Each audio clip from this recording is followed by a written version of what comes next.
Okay. Right again. Yeah.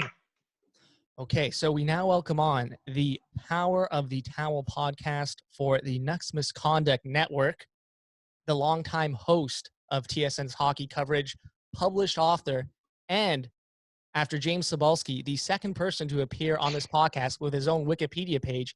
It is James Duthie. James, how are you doing today? Cybulski would have created his own Wikipedia page. Yeah, That's the you know only what? reason. That's the only reason he Like has who one. you think created it, and I will edit it on your behalf. I will do the same for you. Do you want me to edit your Wikipedia page on Yes. your behalf? So look at. I'm an old guy, so you need to explain this to me. Can anyone edit a Wikipedia page? Yeah, you can go on and you edit it, but it does have logs to say like where you are and like your IP address and everything. But anyone can edit it. Because and I'm not trying. You may be going to use something you found on my Wikipedia page, which is fine. So I'm not criticizing you, but it is remarkable the amount of times people will have me on shows or whatever, and I haven't been on my Wikipedia page in a long time, but it feels like they're reading something they found on the Wikipedia page, because there's like numerous things that are no longer accurate or were accurate or whatever. I mean, they're close, right? Okay, I'm But just gonna scrap every question I have prepared for this interview. So no, that's kind of the you know what I'm gonna do? I'm do. gonna look up my Wikipedia page while we're talking, because I haven't been there in a long time. How do you? If you just Google search James. yourself? Just search James Duthie. It's usually the first thing that Well, comes up. I'm not gonna be like I've searched my name before. I'm not gonna be one of those guys like it. But it's the very first thing that comes up. So I'll go through it for you. Currently the host of TSN's hockey coverage, That sounds accurate. about right. World Juniors, accurate. Grey Cup, MLS Cup, accurate. 4-time Canadian Screen Award winner. I mean, technically 8, but who's to brag? Who's keeping track? Yeah, this is actually not bad. This is not bad. But it's funny how people just read if I'm doing a speaking, people read the entire thing. Oh, this is just funny. kind of like James, go back and verbatim. James Duthie was a former touch football player. Is that true? Playing for Doom in the C division. Duthie's career was cut short due to a devastating downfield head-to-head collision. So somebody who played with me in football must have written that, because that actually happened. I was going to say that might have been you, because that's oddly specific. No, I would never have written that on my page, but yeah, you would have pumped your tires a bit more. But isn't it a little crazy that anybody can go on and say whatever they want on these things? Yeah, it is pretty crazy. But like, if I had my own Wikipedia page, and that's what I'm striving towards, my own Wikipedia page, that's how I feel like I've made it. Right. Okay. All right. So I feel good now. I feel like I've made it. Yeah. No, you definitely have. My first actual question is, what is Bob McKenzie's cabin like? I guess we would call it cabin. You guys would call it cottage. Have you ever been to Bob McKenzie's cottage? And what is it like? I always have it has like a mythical kind of tone to it. Like, he sent the typical like tweet at the end of the season is, all right, Bob McKenzie's off to the cottage for the summer. That kind of marks the end of hockey season. No, that's the official end. It's not when Bettman hands out the cup or whatever, or when the end of the free agency. And Bob McKenzie said he wants to crush a bunch of margaritas. It's over. First of all, why is it that people in BC say cabin and we in Ontario say cottage? Do we have any origins of that? No, because I always, idea. when I'm talking to my BC friends, it's like it's the strangest thing. My mom grew up in Ontario, and she says the same thing. She has no idea why.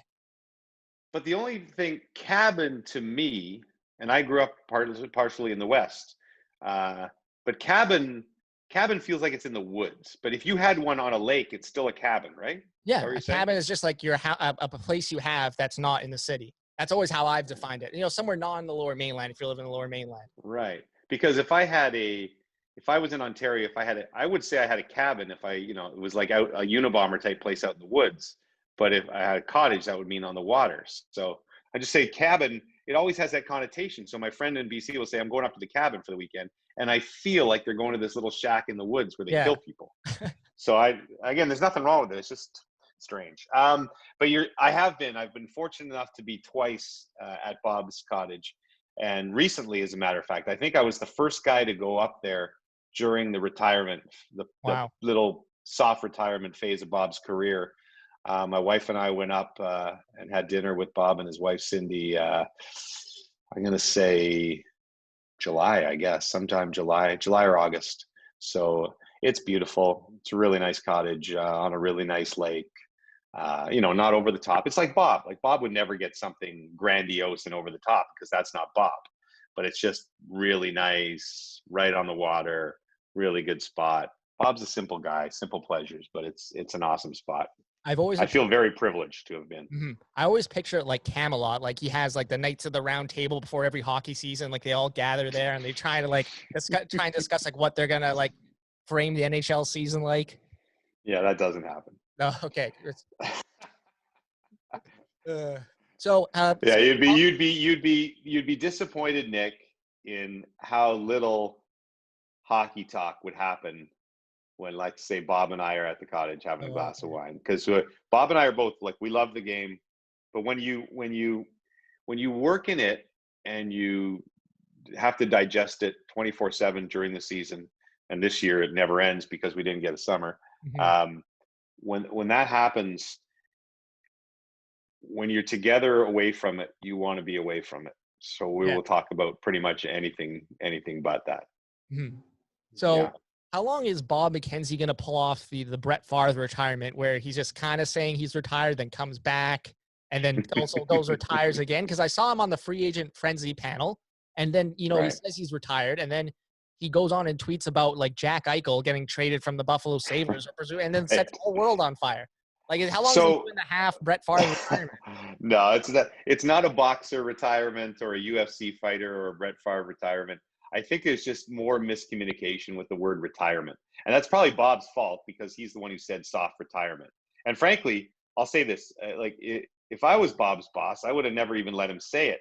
I would have said, you're not saying anything, because people can't digest how many times we're on TV or on the radio, right? Like, sometimes people say to me, oh man, you're on every day. And I'm not. Like, I'm glad people think that, because it makes me think they think I'm working harder than I am. But, sometimes you might see me once a week or something, but then assume that I'm on every other day, and I'm not.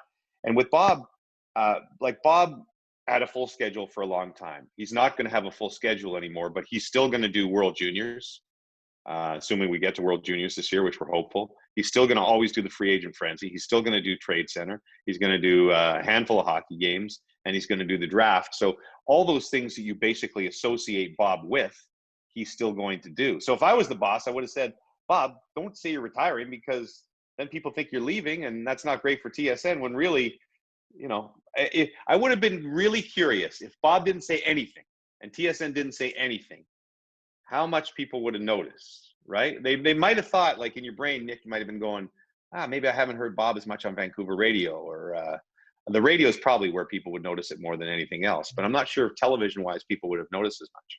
Well, if he just stops, like, tweeting about, breaking trades or signing or something, I think someone would definitely notice at that point. Well, he said he wasn't going to do that anymore. And I said, there's no way, Bob, you can't, because it's so in you, and you've been doing it for so long, and you've been the best at it for so long, that and people are still going to reach out to him because they trust him so much. So let's say the Eichel story, wherever that came from, and I don't pretend to know if it was a GM or an assistant GM or an agent or whatever that may be, whoever Bob's source was on that story, they probably reached out to him, said, hey, Bob, this is what's going on. And, Bob's not going to not tweet it, right? It's just that I think the real way of putting it is Bob's not going to actively chase stories. They will just come to him. And that's the ultimate definition of a king. That's the ultimate, like, Bob father move. It's just like people are just that's right. tell him things and want to get out. Yeah, that's right. And that's the way it's going to happen. He is the ultimate baller, but I love him to death. Okay, so let's get to some hockey questions. TSN ran a poll, and I have it up right here. Which team will end the Canadian Stanley Cup drought?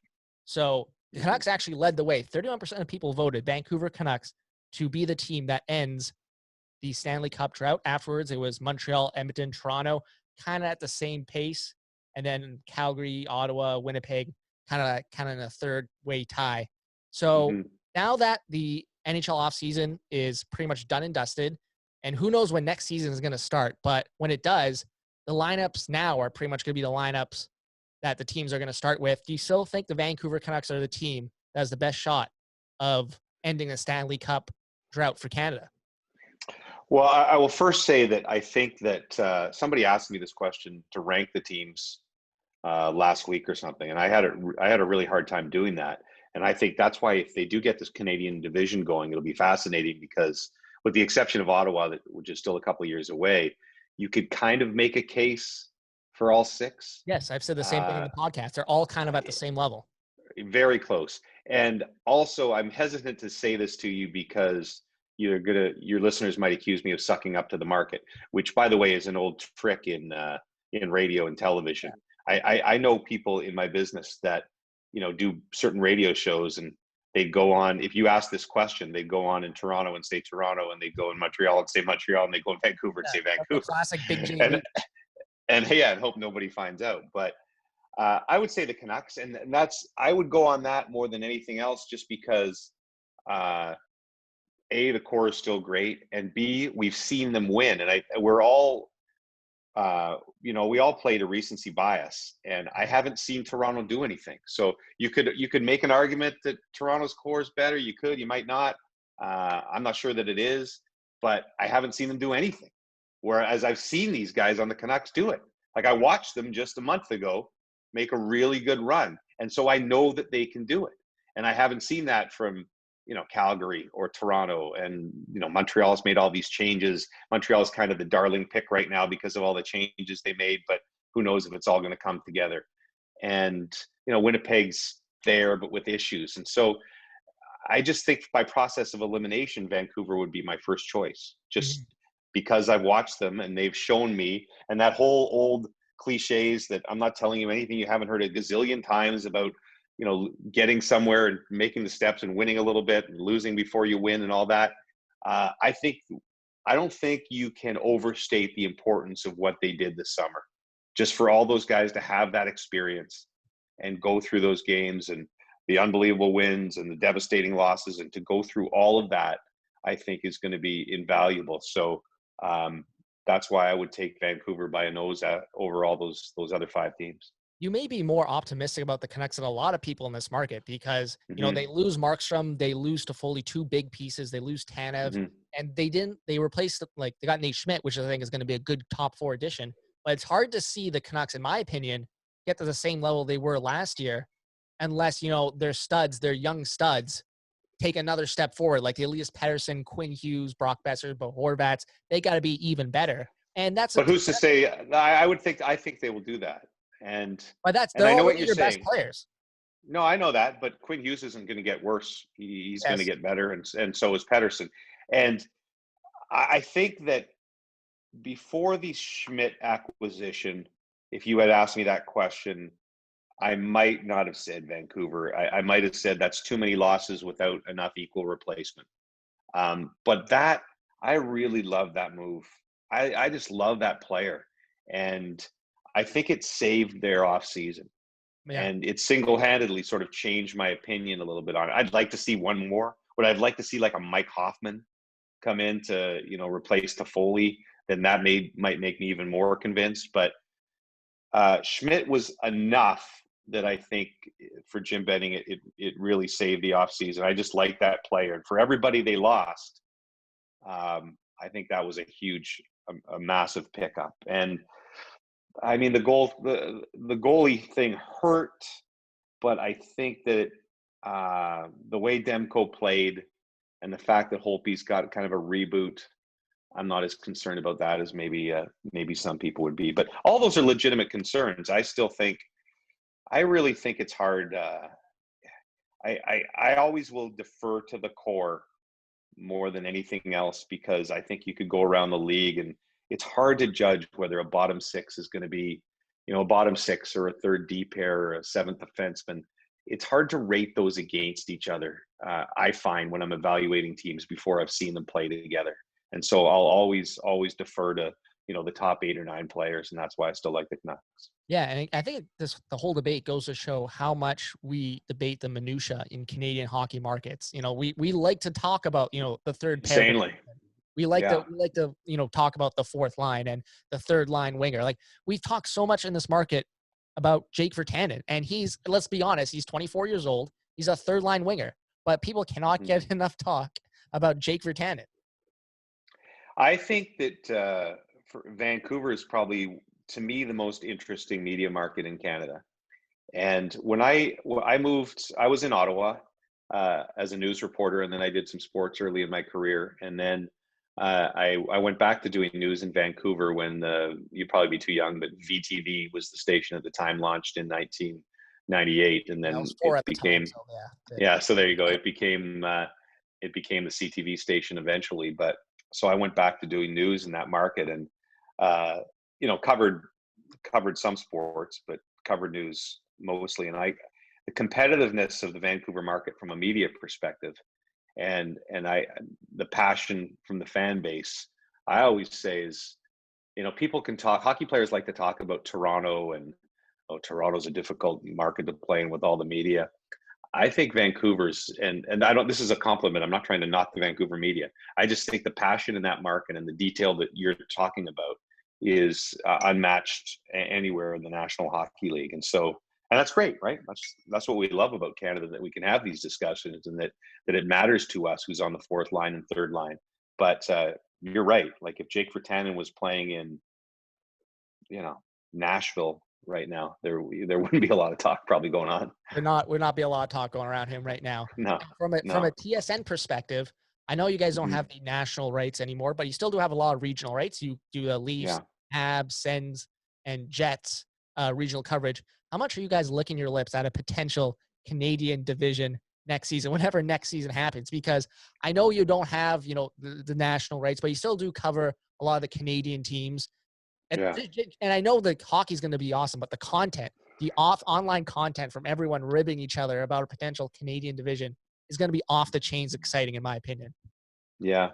We missed that, by the way. I really miss doing. I missed one of the things I really missed about when we had the national rights is, on Wednesday night we would do a Habs or Leafs game early and then do a Canucks game late. And I love that. So the fact that we're not on regularly doing our intermissions and our panels in your market still makes me sad, because I kind of consider Vancouver second home. But I'm really pumped for it if it happens. Just simply because of what we talked about a few questions ago, the fact of how equal it is. And even Ottawa at the bottom is an interesting team because they're coming and because they have all these guys. So it's kind of like if there ever was a year to have an all Canadian division, I think this would be the perfect year in a way, because they're so even and everybody's good and nobody really sucks. And there's just so little to determine between these teams, that I think it would be fascinating, and it wouldn't get old. If it's Vancouver Edmonton for the fourth time in 2 weeks, I wouldn't mind that whatsoever. Yeah, people would eat it up from a Hmm. content perspective. Like, McDavid versus Pedersen for 5 straight games or whatever the schedule Right. look like. It would be amazing. I just wonder if the decision to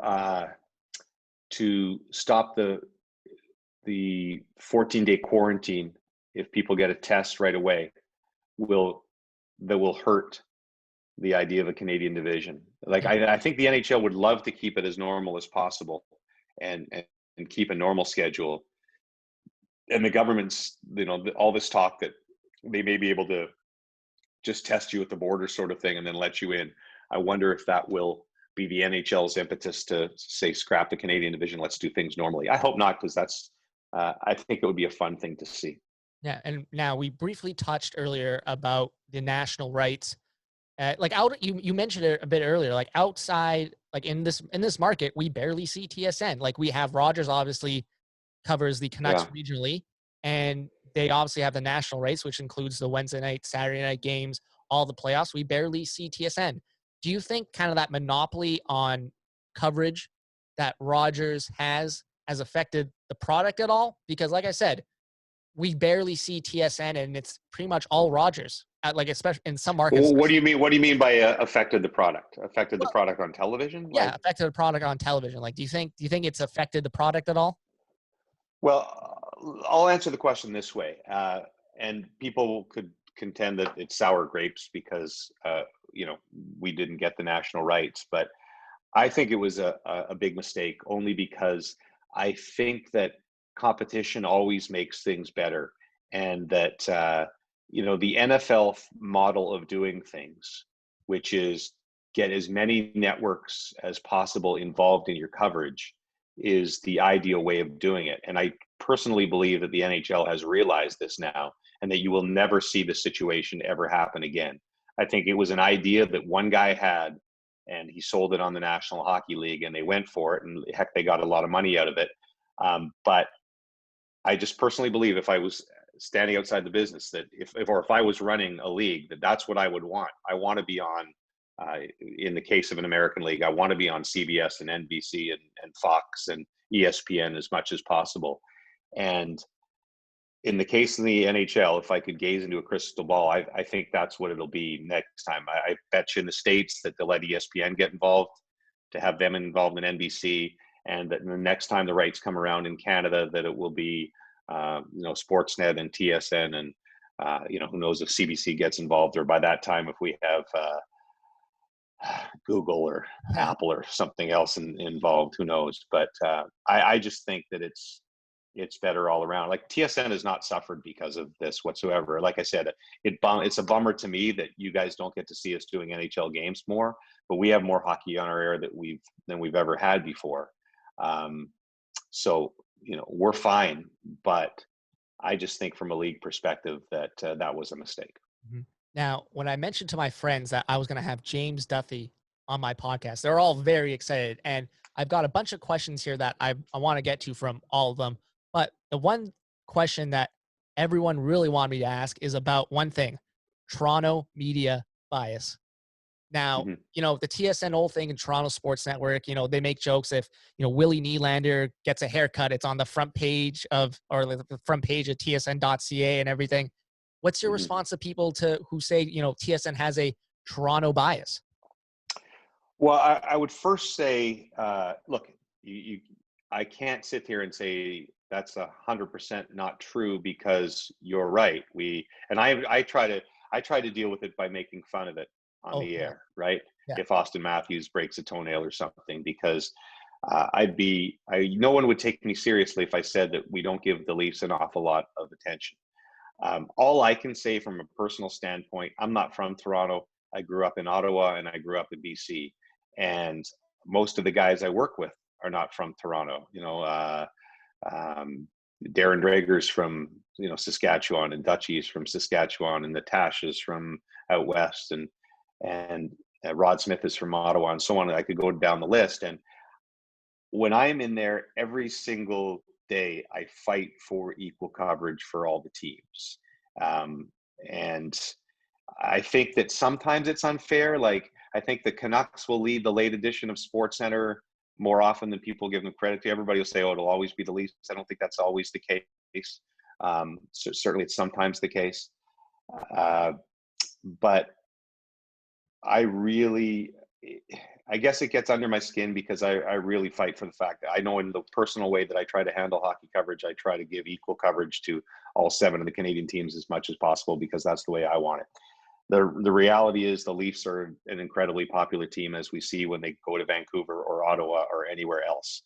And so it's a bit, that's sort of, if you're covering, I don't know, I can't make, I'm going to try to make an analogy here, and I'll fail miserably, and all your friends that gave me the questions will make fun of me. So I won't even try to make an analogy, but they're a very popular team in Canada, so they do get a lot of coverage, and that's the way it is. I'm not making excuses for it. I'm not apologizing for it. All I'm saying is that I do fight the good fight to get equal coverage for all the teams. But you know what? It's fair criticism when, like I said, when Austin Matthews has a shoelace undone and it's on the front page of the website, it's fair. But I think you just, we try our best is all I can tell you. When you see a story on TSN and it's on the front page, like Austin Matthews breaks a stick in practice, you got to be like, oh, right. The hate's coming today. Like everyone's coming. Right. But I wouldn't say, it's obviously not just TSN. I would think that you could make the same statement. Oh no, it's definitely the case for a lot of national sports networks, not naming other guys. Right. So that's I think it's a bit of a reality, and like I said, I all I can say is I fight the good fight for you guys. I promise. Okay. I promise you that. We have an ally in James Duthie. That's what I like to hear. Well, I'm just when someone says to me, like, if I am doing, for instance, I'm trying to give an example here. Okay, if we are doing a season preview show or something like that, I will always say, okay, if the Leafs are the first block, why are they the first block? Give me a reasonable explanation why they're the first block of the show. And If it's a reasonable explanation, then that's fair enough for me. But if it's not, I'll say no. It should be the blanks. The Senators should be what we're talking about first here, or the Canucks, or the Flames. And again, the only other thing I can say is the management team, like the evil quizmaster, his name is Steve Dryden, the guy that does a lot of our hockey, Bob McKenzie, Darren Dreger, those guys. We have those conversations, and we argue if someone tries to put the Leafs higher than they necessarily should be. So it's the best I can do for you. No, that's a very good explanation. It's good to see that there's well, like TSN, Sportsnet, like they have a reputation, I think, in Vancouver and the West Coast as everyone's a big Toronto guy. And when people have a debate between Leafs, Canucks stories, it's always going to be Leafs. But it's good to hear like there's some sort of, at least people are thinking about it in those newsrooms. Well, 100% we are, 100%. And like I want to be, again, part of it's because I feel such affinity to Vancouver. I think in that case, it's always weird when I moved out there. I got a sense of the general dislike of Vancouver towards Toronto. Forget TSN and the Leafs and the Canucks and all that, but just a general, which I never really knew existed before. And I remember even when I worked in the newsroom and told everybody I was going back to TSN, and there was a lot of, why would you want to move to Toronto, that sort of thing. But then when I moved to Toronto, like everyone in Toronto kind of loves Vancouver. So it's weird there, right? But I guess I get it. Being from Ottawa, I guess Ottawa had a little bit of that too. Just, the Toronto sort of, I guess, attitude or whatever that may be. I actually live in a town called Aurora, north of Toronto. I don't live in Toronto, but Toronto people are, they're fine. Out east, I like Toronto. Kind of Toronto. I like Southern Ontario, sort of Toronto. Yeah, that's the way people treat it that way. I'm here to tell you, Toronto people aren't that big assholes. Honestly, okay. I love Toronto people. I love Vancouver people. I love Canadians. I know I'm starting to sound like a politician. I don't mean to. You sound like Jackie Moon. Everybody love everybody. Well, that's just the way I am. That's the way I want Canada to be, Everybody love everybody. James Duthie. Okay, so as a TSN employee, would you like to officially apologize to everyone by calling this year's free agent frenzy a frenzy? Because it was not really a frenzy. It was more a trickle. I apologize for every year when we call it a frenzy. And again, the only way I do this is I try to make fun of it when we're on the air. It's like Trade Center. I've told everyone to their face for 10 years that Trade Center is the most overhyped thing ever. So there's no secret. I mean, Canadian hockey fans are smart. They know that nothing's going to happen till 1 p.m. and we're on at 8 a.m. for the most part. But it's just the reality. I sort of went through this love-hate relationship with those days, Free Agent Frenzy and Trade Center, where I hated them because it is hard to be on the air and talk sensically for 10 hours or whatever sometimes, not talk gibberish. So I used to almost, in the weeks before, I would not look forward to it whatsoever. But then I kind of made peace with it and said, you know what?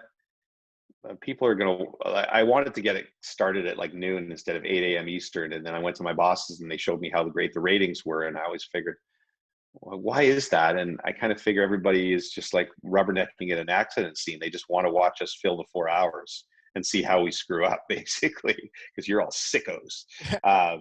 But then I said, you know what? It's kind of a day just to celebrate hockey, right? You sit around and you got Ray Ferraro and Button and Bob McKenzie and Dave Poulin and O-Dog and all these guys. And it's kind of a day just to talk hockey. And I could talk hockey with those guys all day, even if we didn't have any trades, or in the case of Free Agent Frenzy, any free agent signings. So I've kind of embraced it and I enjoy it a lot more now. Anyway, that's a long-winded way of saying you're right. It wasn't a frenzy this year. It was kind of a joke. It was a day of signing guys at $1.2 million a year for 2 years. And it wasn't my most enjoyable frenzy, because usually I like those big, ugly contracts where general managers make massive mistakes. Those are the fun ones, right? Those are the ones to digest. And so that didn't happen this year. So it was a little bit of a disappointment. But hey, it's 2020. Everything's a disappointment. Who, in your opinion, has the consistently worst takes on the TSN panel? I'm not going to answer that question. Is this from one of your buddies? Yeah. Is it O-Dog? I don't know if you'd have to go back and like there's somebody who should make a living out of going back and analyzing old takes, because the one thing about TV, you say something, it goes out into the wilderness, and then nobody actually, you know that Daniel Dale guy on CNN from the Yeah, Toronto Star, the fact the checker. guy who fact checks Trump. You need somebody, maybe this you could be your career, Nick, who fact checks like TSN and Sportsnet and all the stuff all the takes that we say, and checks them out, 6 months later, a year later. This was the worst draft pick ever. Who the hell's going to take that guy first? Or Actually, it so was not the worst draft pick ever. The worst draft pick ever was. yeah, exactly.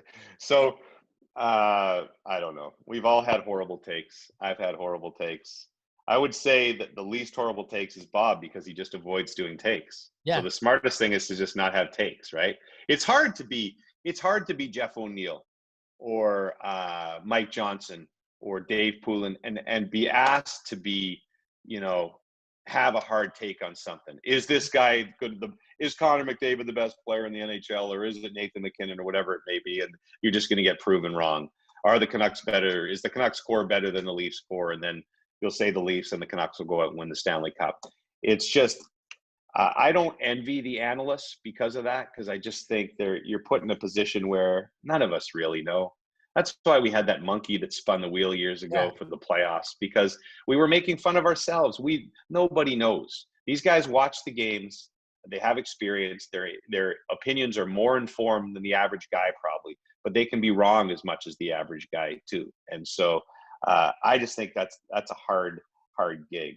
So sorry, I didn't answer your question very well, but I like throwing my guys under the bus as much as possible, especially O-Dog. But I can't on this one because it's too tough a gig. Okay. Now, not everyone can bat 100. Not everyone has a perfect shooting percentage. You're going to miss sometimes. Well, if you're batting 100, Nick, that would be 1 for 10, and you'd be in really bad shape. You know what? I don't even watch baseball, so that was a terrible analogy on my part. I should stick with the perfect percentage.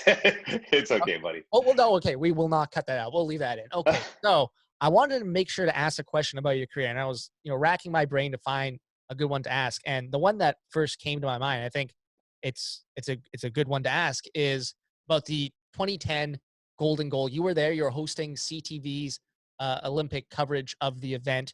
This was back when it was called Canada Hockey Plays for the Olympics. Also, GM Plays around the same time. Where would you rank that in your career in terms of moments? Is that the most surreal moment of your career? That's number one, and that'll be number one forever. I don't think I'll ever surpass that because, well, numerous reasons. First, I was kind of an Olympic geek when I was a kid. I love the Olympics, and 10 years old, I watched every second of the games, and so to be able to not only to host an Olympics, but to host an Olympics in your own country, and I kind of had the dream gig where I was hosting in studio during the day with Lisa LaFlamme, and then I would go down and do the hockey games at night. And for Canada for it to end that way, we were about just 30 feet behind where Crosby scored, probably. Yeah, and the story I always tell. Seeing the panels, kind of like we had this really cool set that retracted over the Zamboni entrance, and we sat in the stands and watched the game right next to fans, which was a bit of an adventure. And then the period would end, and the set would kind of zoop out over the Zamboni, and that's where we do the intermissions. But my son was playing a playoff game back in Aurora, and I was looking at my phone, which might have been a BlackBerry back then, and trying to check a score. And when I actually heard, the arena was so quiet and tense, I heard Crosby yell Iggy, and looked up just in time to see the goal 30 feet away from me. So that was that'll never be topped. And if you think of that day, I can't remember what the ratings were, but somewhere around 20 million or something like that for that game. Everyone was watching that. That will never be touched. That will be the most watched event in Canadian history as long as you are alive, because not enough people watch TV anymore, right? Everything's changed. People get highlights on their phones and stuff. You will never see another game that has a 20 million or 25 million rating or whatever the heck that was. So to just be a tiny little part of that broadcast was really cool. Do you remember after Zach Parise scored the tying goal, how tense was that building? Because I remember watching at home with my parents and a few friends of ours that, oh shit, they could actually lose this game. Yeah, unbelievable. I was, as a journalist, you're supposed to be no bias and neutral. And I try to be that way on the Here's the air. storylines. Yeah. But you're still Canadian, right? And I was nervous as heck. And plus, I was, Luongo, I have not gotten to be good friends with many guys in the National Hockey League. I intentionally keep a distance because I know I have to go on the air and criticize them sometimes. But Luongo, because of all the goofy features we did over the years, I got to be really good friends with him, and I wanted it so badly for him that I was as nervous as everybody else, I think, there in the crowd that day.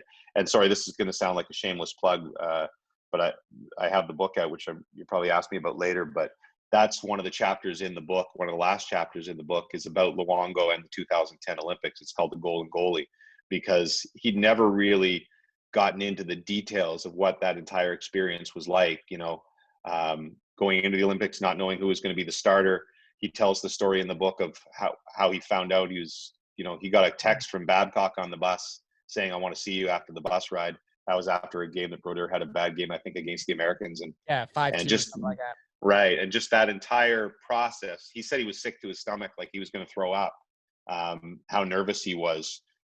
And just to, go through the quarterfinals and the semis and the Parisi goal and everything, I really wanted to get into it with him about how he felt and what the experience was like. And sorry, I got a dog in here bothering me. Oh no, But can we see the dog?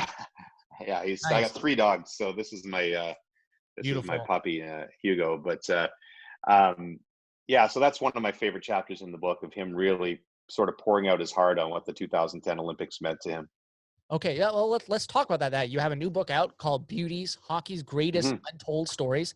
We have a saying on this podcast network, honest people, honest podcasts. I'm going to be honest with you. I have not read the book, but It's okay. I have listened to the companion podcast. I listened to the second episode with Steven Stamkos and John Cooper.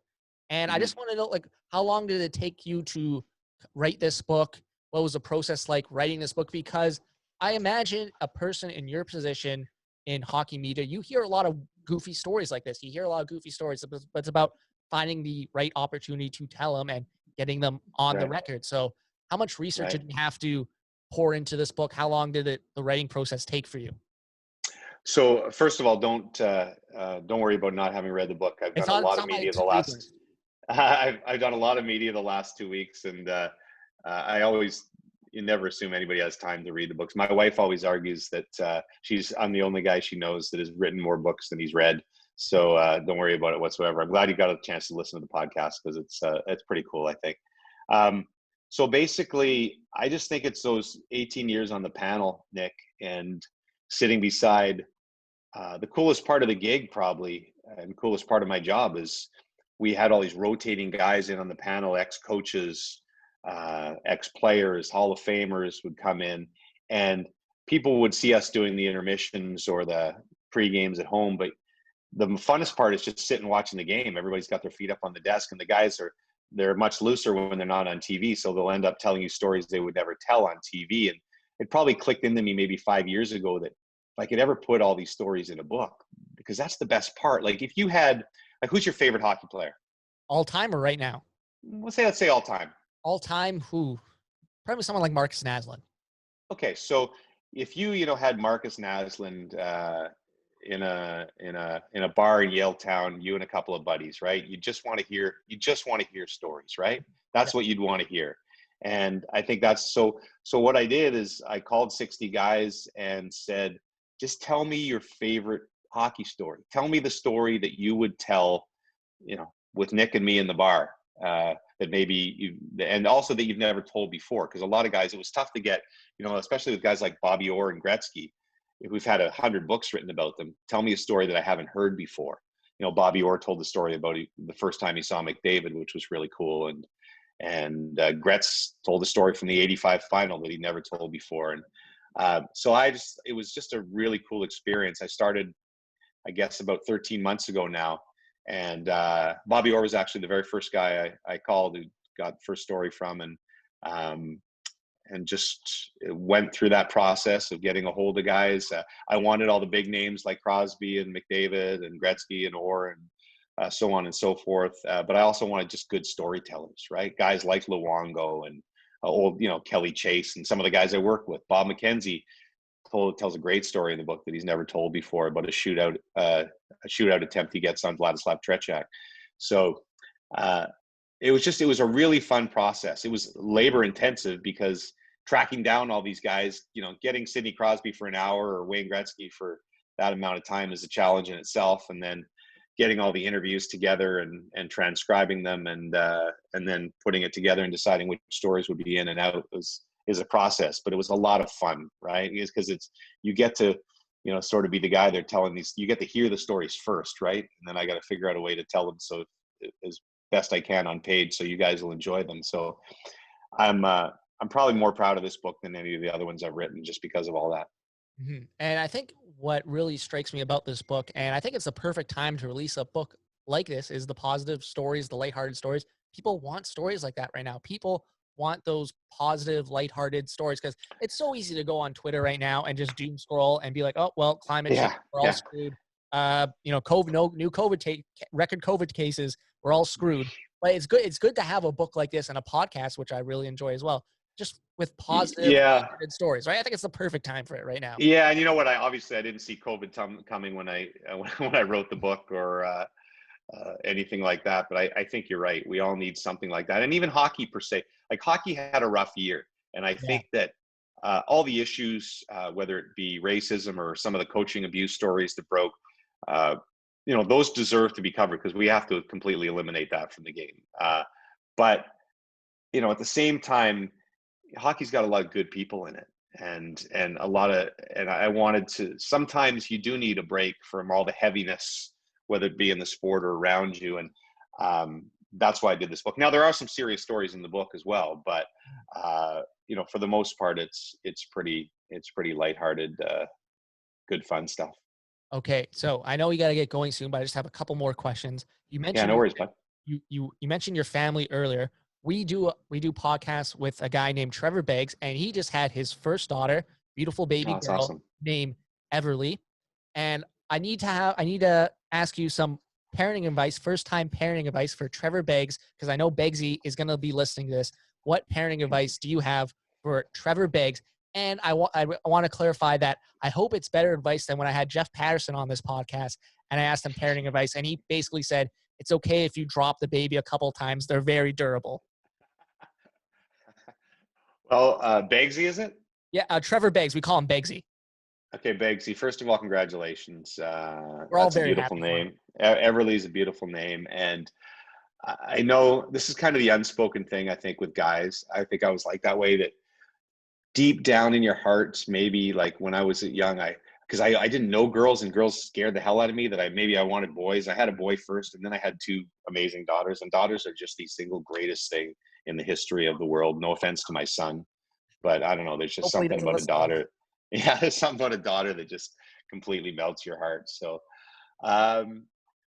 man, I would say to, besides the obvious Hallmark card stuff, which is enjoy every moment, which is like my favorite years, I will say, look, let's be honest, Beggsy, the first year, the baby doesn't do much. Looking back, the baby doesn't do much in the first year. You love it and everything, but it doesn't do much.